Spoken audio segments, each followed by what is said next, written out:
दोस्तों नमस्कार। भारत की विदेश नीति भारत का हित चाहती है। भारत की विदेश नीति एक राष्ट्रवादी नीति है। भारत किसी भी दुनिया के देश के पीछे पिछलग्गू होकर नहीं रह सकता है।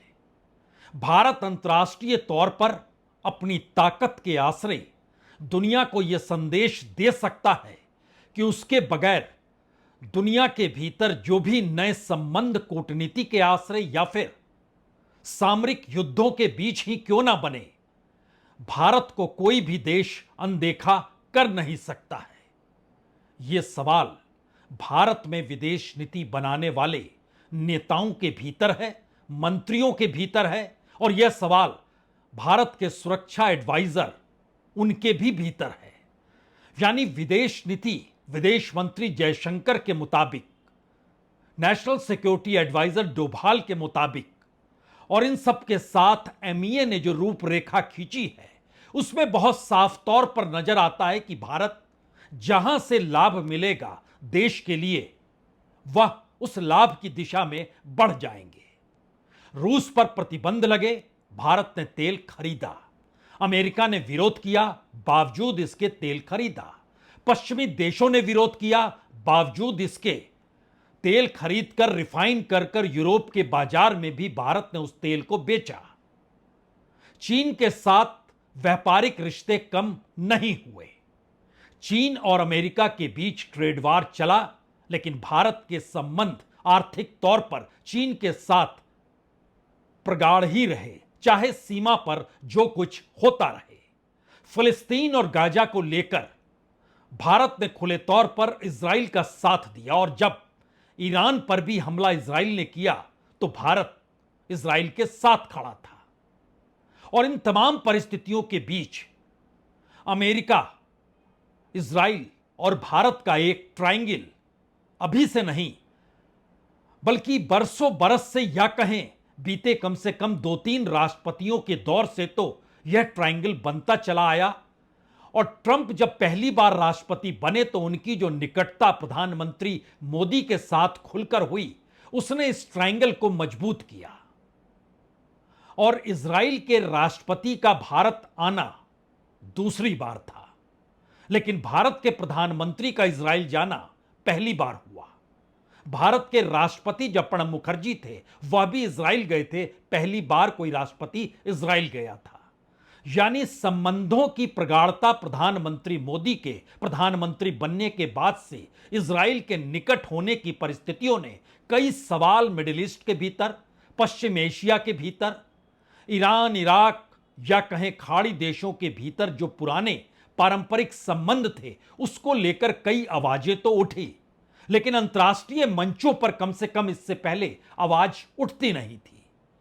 और इस बार ब्रिक्स की बैठक में अगर चीन की मौजूदगी नहीं, यानी चीन के राष्ट्रपति शी जिनपिंग नहीं आए, रूस के राष्ट्रपति व्लादिमीर पुतिन नहीं आए, ईरान के राष्ट्रपति नहीं पहुंचे, तीनों ने अपनी व्यस्तता दिखाई, तो अगला सवाल यह है कि अगले बरस यानी 2026 में जब भारत में ब्रिक्स की बैठक होगी तो क्या उसमें चीन, रूस, ईरान और ब्राजील यहां के राष्ट्राध्यक्ष आएंगे या नहीं आएंगे?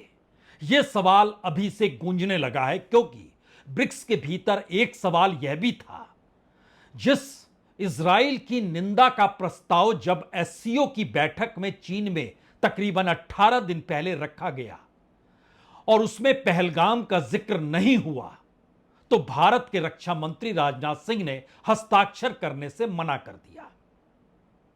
और उसके 15-18 दिन के बाद जब ब्रिक्स की बैठक हुई तो उसमें खुले तौर पर इजराइल की निंदा थी, भारत ने हस्ताक्षर किए। पहलगाम शब्द का इस्तेमाल नहीं किया गया, जम्मू कश्मीर का इस्तेमाल किया गया, भारत ने हस्ताक्षर किए। पाकिस्तान का जिक्र कहीं नहीं, भारत ने हस्ताक्षर किए। यानी अंतर्राष्ट्रीय कूटनीति के तहत भारत की राष्ट्रवादी विदेश नीति क्या इस दौर में सिर्फ और सिर्फ जिन रास्तों पर अमेरिका के भरोसे चल रही थी, वो अमेरिका भी कल किस ट्रेड डील की दिशा में भारत को ले जाकर खड़ा करेगा, यह कोई नहीं जानता है। वाकई भारत में नहीं पता है क्या वाकई कम से कम एग्रीकल्चर और डेयरी के क्षेत्र में, ऑटोमोबाइल के क्षेत्र में, या फिर उन तमाम प्रोडक्ट्स जो अमेरिका चाहता है भारत में वो आ जाएं, उसको लेकर भारत कितनी छूट देगा और अपने हितों को कितना त्यागेगा? यह सवाल बड़ा है। और उससे भी बड़ा सवाल तो यह है, क्या इस दौर में अंतर्राष्ट्रीय मंच पर भारत बिल्कुल अलग थलग पड़ गया है? क्योंकि प्रधानमंत्री मोदी की विदेश नीति ने कई सवाल कई तरीके से अंतर्राष्ट्रीय मंचों पर खड़े किए हैं। क्वाड में भारत शामिल होता है तो चीन और रूस को वो अच्छा नहीं लगता है, और भारत जब एससीओ की बैठक में जाता है तो भारत को अच्छा नहीं लगता है कि चीन जिस रास्ते अमेरिका के विरोध करते हुए पाकिस्तान का समर्थन करे, भारत के सामने मुश्किल होती है।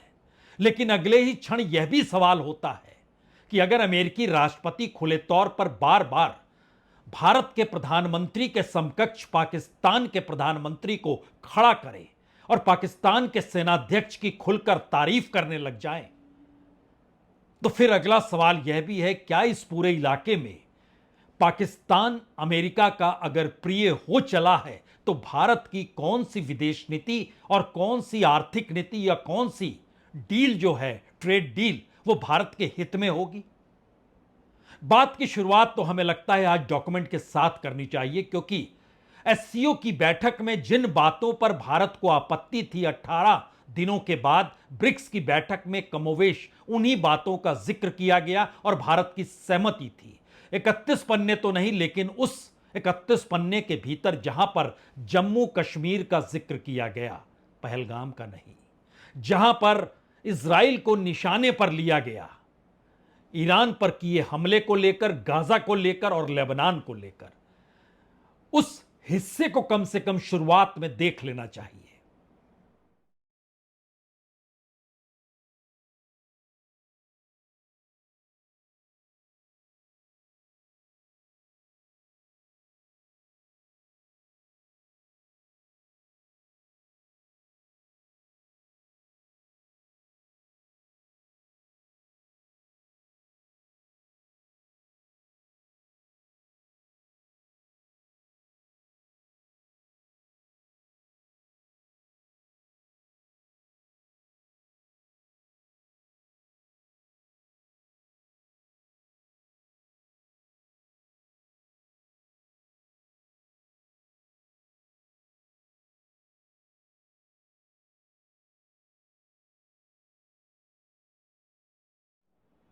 ब्रिक्स में इस वक्त 21 देश हैं और इन 21 देशों के भीतर एक सहमति है कि जो इजराइल ने किया वो गलत किया।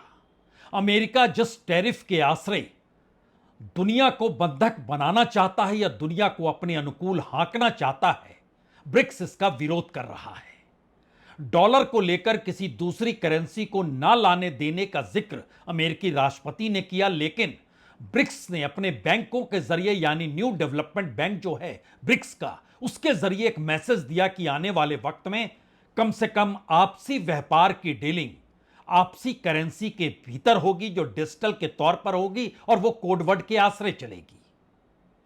लेकिन यहां पर एक दूसरा सवाल है कि इजराइल को लेकर अगर ब्रिक्स में सिवाय भारत के कोई इजराइल के साथ नहीं खड़ा है, और भारत जिसने 1950 में मान्यता तो दी थी इजराइल की, लेकिन 42 बरस के बाद यानी 92 में डिप्लोमेटिक संबंध पूरे तरीके से जो बनाए गए थे वो 92 में बनाए गए थे।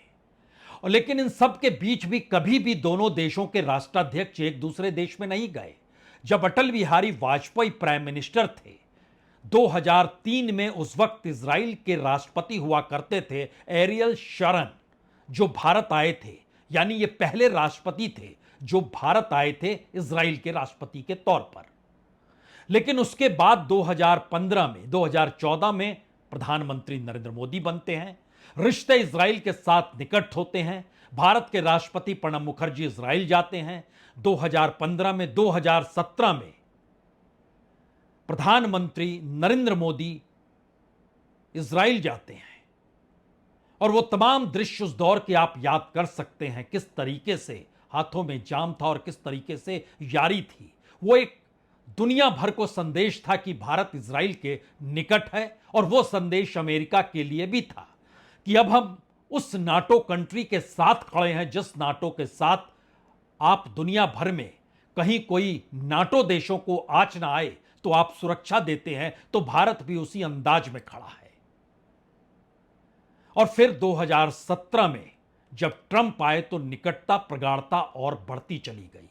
2018 में नेतान्याहू इजराइल के राष्ट्रपति भारत आते हैं, यानी निकटता का यह पूरा प्रभाव इस दौर में बढ़ते चला जाता है। लेकिन अगला सवाल यह था वो तमाम परिस्थितियां उस दौर की, और इस दौर में जब गाजा में जो कुछ हुआ, ईरान के साथ जो हमला हुआ, और जो पूरी परिस्थिति मिडिल ईस्ट और पश्चिम एशिया के भीतर उभर रही है, उसमें कोई भी देश अगर यहां से इजराइल के पक्ष में खड़ा नजर नहीं आता है, और भारत खड़ा है, खुलकर खड़ा है, तो क्या यह चीन और रशिया को अच्छा लग रहा होगा? ईरान को अच्छा लग रहा होगा?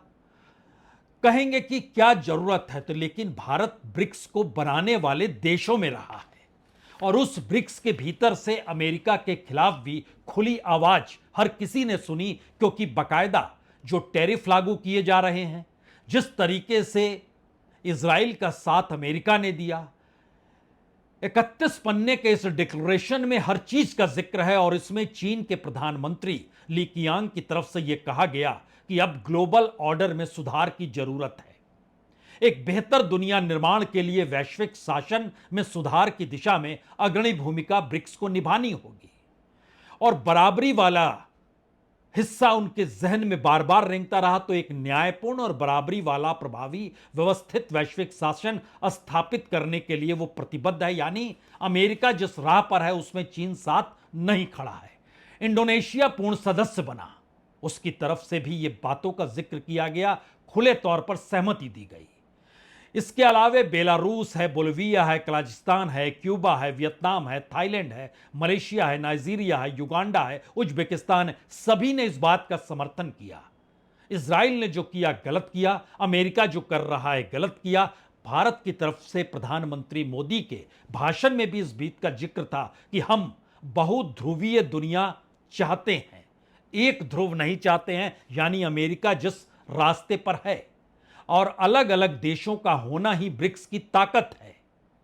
प्रधानमंत्री मोदी ने यह भी कहा कि किसी भी देश के हक में बिल्कुल नहीं है कि किसी भी संसाधन को सिर्फ अपने फायदे के लिए या हथियार की तरह वह इस्तेमाल करे, और इसके लिए बाद तमाम चीजों का जिक्र किया गया। और जब बात ब्राजील जो मेजबानी कर रहा है, और वहां से लूला डिसिल्वा ने जब खुले तौर पर यह ऐलान किया कि दरअसल अमेरिका एक एम्परर की तरह खुद को रखना चाहता है, वो भूल चुका है कि दुनिया में अब सोवेरेन कंट्रीज है, संप्रभु देश हैं, और दुनिया को अगर थ्रेट कर रहा है अमेरिका, तो ये बिल्कुल सही नहीं है जो टैरिफ के जरिए किया जा रहा है, और ये पूरे तरीके से गैर जिम्मेदाराना तरीका। Presidente da República de país do tamanho dos Estados Unidos ficar ameaçando o mundo através da internet. Não é correto. Sabe? Ele precisa saber que o mundo mudou. Sabe? Não queremos imperador. Nós somos países soberanos.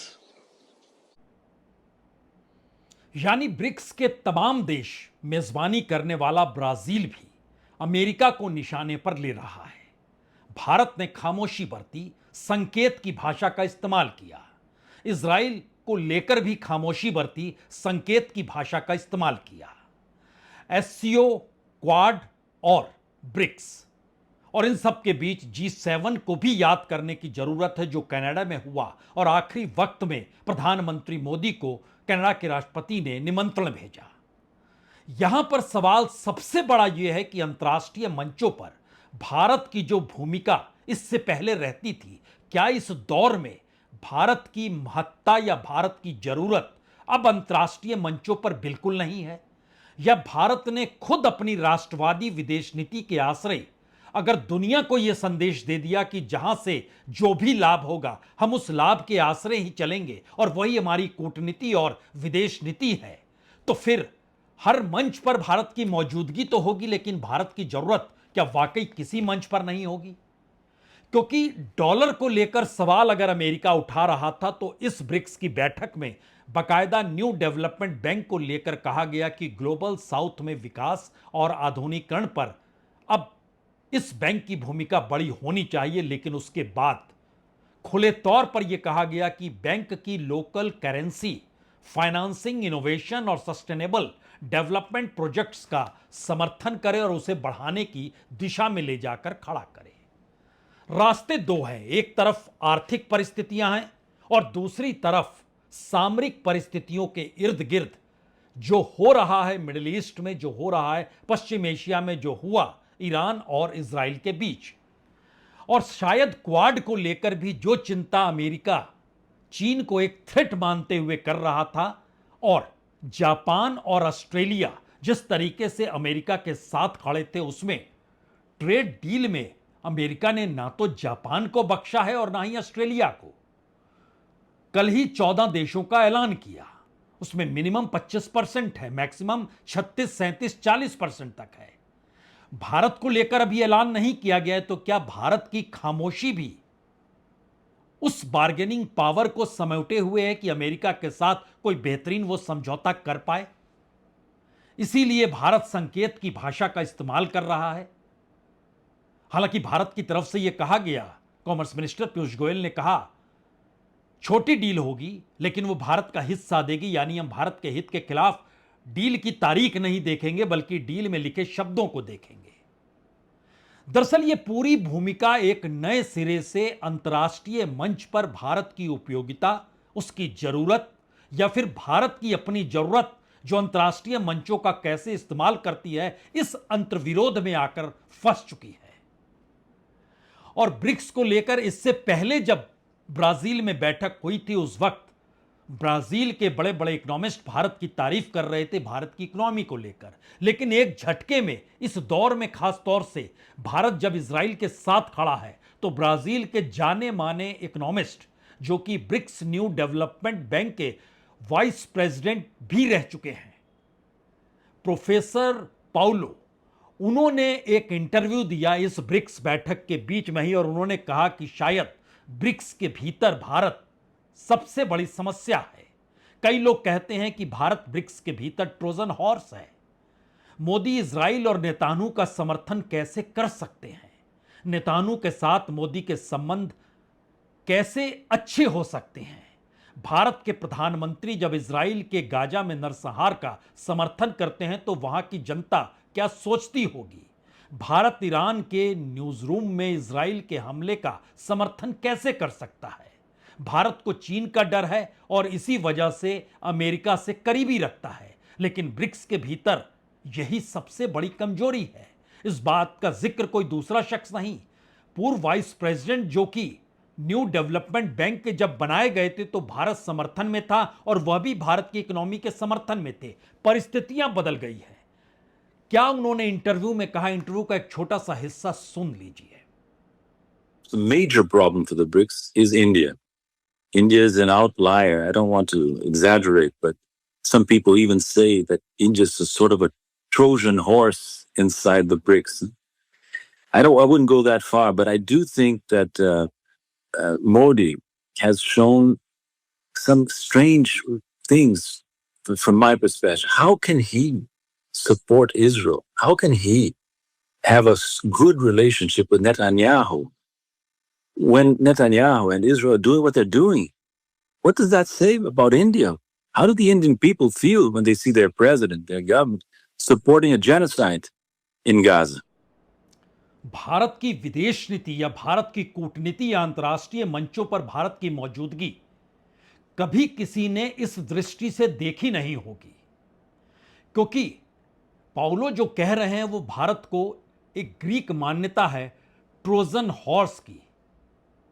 Trojan horse उसको कहते हैं जब दुश्मनों ने लकड़ी का एक घोड़ा अपने प्रतिद्वंदी के यहां रख दिया था और इस घोड़े के भीतर सैनिक भरे रहते थे और प्रतिद्वंदी को पता ही नहीं चलता था कि उस घोड़े को अपनी छावनी में उन्होंने रखा है और मौका पाते ही घोड़े के भीतर से निकलकर सैनिक हमला बोल देंगे। तो क्या प्रोफेसर पाउलो ब्रिक्स में भारत को इसी ट्रोजन हर्स के रूप में देख रहे हैं? भारत को जवाब इस दौर में देने की जरूरत नहीं है। सवाल है कि भारत की अपनी अंतर्राष्ट्रीय कूटनीति में क्या वाकई अमेरिका वह सहूलियत देगा जिस सहूलियत की शुरुआत उसने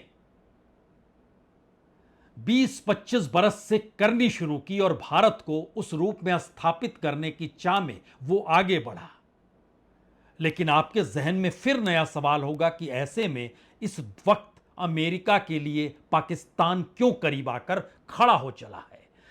हमें लगता है जरा सा अतीत के पन्नों को इसलिए टटोलने की जरूरत है क्योंकि अमेरिका, अगर आप इसको समझें तो इस सदी की शुरुआत में ही भारत को एक बड़ी शक्ति बनाने की कोशिश जो हो रही उसमें अमेरिका ने शुरुआत की थी। जॉर्ज डब्ल्यू बुश राष्ट्रपति थे और अमेरिका भारत के जो परमाणु कार्यक्रम, जिसको असैन्य परमाणु कार्यक्रम कहते हैं, उसको लेकर राजी हुआ था जब प्रधानमंत्री मनमोहन सिंह थे। और भारत का परमाणु कार्यक्रम परमाणु हथियारों से जुड़े होने के कारण दुनिया भर के विवादों में भी था। लेकिन जब ओबामा राष्ट्रपति बने उसके बाद, बुश के बाद, तो अमेरिका और भारत के बीच डिफेंस इंडस्ट्री को लेकर सहयोग भी बढ़ा और इसका मकसद बहुत साफ था कि भारत की सैन्य क्षमता बढ़ती चली जाए। और जब ट्रंप ने अपने पहले कार्यक्रम में भारत के संवेदनशील खुफिया सूचना को साझा करने का ऐलान किया तो ट्रंप ने भारत को एडवांस टेक्नोलॉजी देना भी शुरू किया था जब पहली बार वो राष्ट्रपति बने थे। और यह टेक्नोलॉजी अमेरिका केवल अपने सहयोगियों को देता था और यह माना गया कि नाटो कंट्रीज की तर्ज पर भारत अमेरिका के करीब है। ट्रंप हार गए और फिर जब बाइडेन आए तो बाइडेन जब अमेरिका बने तो अमेरिका ने भारत को उच्च तकनीक वाले फाइटर जेट के इंजन की टेक्नोलॉजी दी थी और भारत के साथ सैन्य सहयोग फिर बढ़ा था। यानी 21वीं सदी में भारत एक विश्व शक्ति की दिशा में बढ़ता चला जाए, ये तमाम बातें कही गई। लेकिन इस पूरी परिस्थिति में ट्रंप का दोबारा आना, अमेरिका फर्स्ट का नारा लगाना, ट्रेड वार का ऐलान करना, इजराइल का ईरान पर हमला होना और उससे पहले रूस का यूक्रेन पर हमला होना और नाटो कंट्रीज एकजुट होकर यूक्रेन के साथ खड़े होना, इन तमाम परिस्थितियों के भीतर रूस को माना गया कि वह दरअसल अपराधी है, लेकिन भारत उसके साथ खड़ा था। इन तमाम परिस्थितियों ने एक झटके में जो सवाल लाकर खड़े किए उसमें यह कैसे संभव हो सकता है कि भारत इजराइल सरीखा देश हो जाए या फिर इजराइल की जो निकटता अमेरिका के साथ है या अमेरिका ने इजराइल को उस पूरे इलाके में जो बैलेंस करने के लिए अपने साथ खड़ा किया हुआ है और तमाम मदद करता है, क्या यह संभव है कि वो भारत के साथ यहां मदद कर पाएगा या फिर वो पाकिस्तान के साथ खड़ा है? क्योंकि भारत के प्रधानमंत्री जब अमेरिका जाते हैं और पिछले फरवरी में जब वो ट्रंप से मुलाकात किए थे उसको याद कीजिए और अब देखिए पूरा दिन नहीं हुआ, यानी 24 घंटे नहीं हुए हैं, 12 घंटे पहले जब नेतान्याहू पहुंचते हैं वाशिंगटन तो उनका स्वागत, उनसे अमेरिकी अधिकारियों का, मंत्रियों का मिलना, एक समझ जाएंगे आप कि भारत इजराइल नहीं हो सकता है या वो निकटता नहीं आ सकती है। तो भारत जो बैलेंस बनाने की कोशिश कर रहा है उसमें उलझने बहुत हैं क्योंकि नेतान्याहू और ट्रंप के बीच के मसला दो नेताओं का नहीं, इजराइल और अमेरिका का है।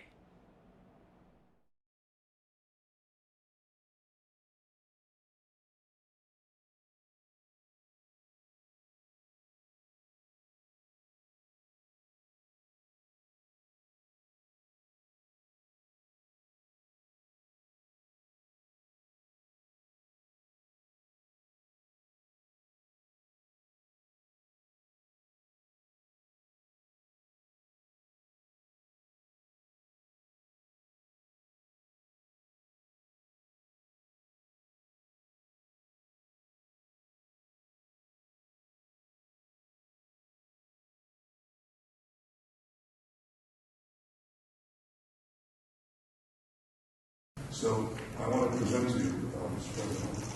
The letter I sent to the Nobel Prize Committee. It's nominating you for the Peace Prize, which is well deserved.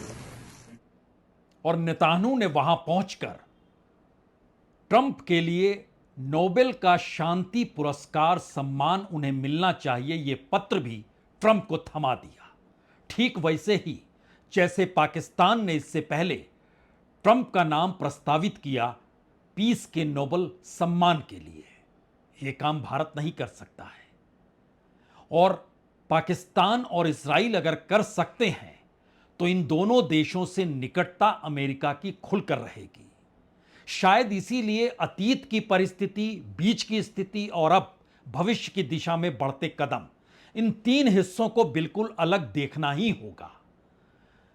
जब कोल्ड वार था तो भारत अमेरिका के निकट बिल्कुल नहीं था, और कोल्ड वार जब खत्म हुआ तो अमेरिका ने चाहा भारत निकट आ जाए, और उसके बाद आर्थिक नीतियों को लेकर, सामरिक नीतियों को लेकर दोनों देशों के बीच आदान प्रदान खूब बढ़ा। भारत के बाजार अमेरिकी कंपनियों के लिए खुल गए, अमेरिकी टेक्नोलॉजी भारत आने लगी, दोनों के संबंध प्रगाढ़ हो गए। इस पूरे इलाके के भीतर भारत को अमेरिका ने इस तर्ज पर खड़ा किया कि इस्लामिक टेररिज्म हो या फिर दूसरी तरफ चीन की बढ़ती ताकत हो, उसको भारत ही रोक सकता है।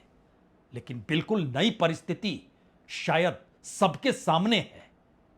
यह परिस्थिति डराने वाली इसलिए भी है क्योंकि भारत कभी भी एक ध्रुवीय दुनिया नहीं चाहेगा, वो बहुध्रुवीय दुनिया चाहता है, और उसे पता है कि अगर वह चीन पर अंकुश लगाने के लिए उसका इस्तेमाल हो रहा है तो भारत की अपनी देसी राजनीति में भी पड़ोसी देश और आतंकवाद और पाकिस्तान यहां के इलेक्शन मैनिफेस्टो के भीतर तक गूंजने लगते हैं, पॉलिटिकल पार्टीज के।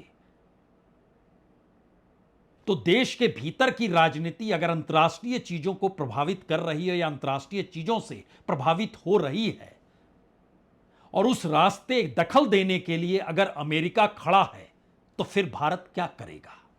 और शायद यही वो स्थिति है जिसका जिक्र एक बार फिर अमेरिकी राष्ट्रपति ट्रंप ये कहकर कर गए कि हम ही हैं जिन्होंने भारत और पाकिस्तान के बीच युद्ध रुकवाया, अन्यथा ये न्यूक्लियर वार हो जाता। A very big one, frankly, a very, very big one was India and Pakistan, and we stopped that over trade. We're dealing with India, and we're dealing with Pakistan, and we say we're not going to be dealing with you at all if you're going to fight. And they were maybe at a nuclear stage. They're both, nuclear powers. Bharat की economy चौथे number पर आकर जरूर खड़ी है, लेकिन भारत की economy अगर चीन को नहीं रोक पाती है, पाकिस्तान के साथ युद्ध की परिस्थिति में चीन पाकिस्तान का खुले तौर पर साथ देता है, तो भारत इस भरोसे बिल्कुल नहीं रह सकता है कि अमेरिका भारत के साथ युद्ध में खड़ा हो जाएगा। लेकिन इस नई परिस्थिति में और नई गढ़ी जा रही दुनिया में भारत के सामने शायद तीन अंतर्विरोध खुलकर हैं। पहला सवाल तो यही है कि पारंपरिक तौर पर जो रूस खास तौर से कोल्ड वार के वक्त से लेकर कोल्ड वार के बाद तक भारत के अनुकूल अमेरिका के खिलाफ साथ खड़ा रहा, वो 1971 का युद्ध ही क्यों ना हो। लेकिन इन सब के बीच अब अगर अमेरिका दबाव भारत पर बनाता है कि आप रूस से ना तेल खरीदेंगे ना हथियार खरीदेंगे, आप सिर्फ और सिर्फ हम ही से हथियार और तेल खरीदेंगे, तो क्या होगा? रूस और रूस के राष्ट्रपति क्या अगले बरस ब्रिक्स की बैठक में आएंगे?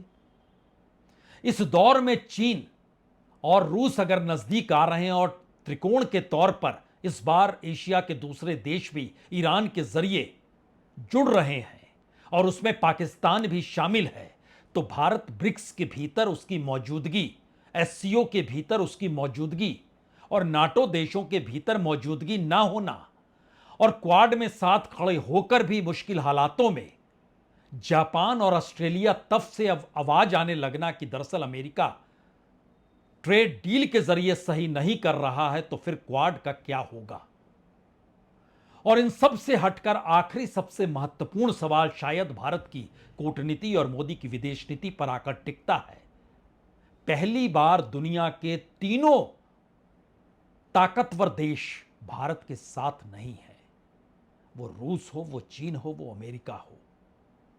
और शायद यह पहला मौका है कि अंतर्राष्ट्रीय तौर पर भारत ने अपनी बात कहने का जो रास्ता डेलीगेशन के जरिए चुना, उसके बावजूद भी दुनिया के तमाम देशों से कोई खुले तौर पर जो इससे पहले साथ मिलता था वो इस बार नहीं मिला। और शायद इसीलिए भारत के प्रधानमंत्री नरेंद्र मोदी के साथ खड़े विदेश मंत्री जयशंकर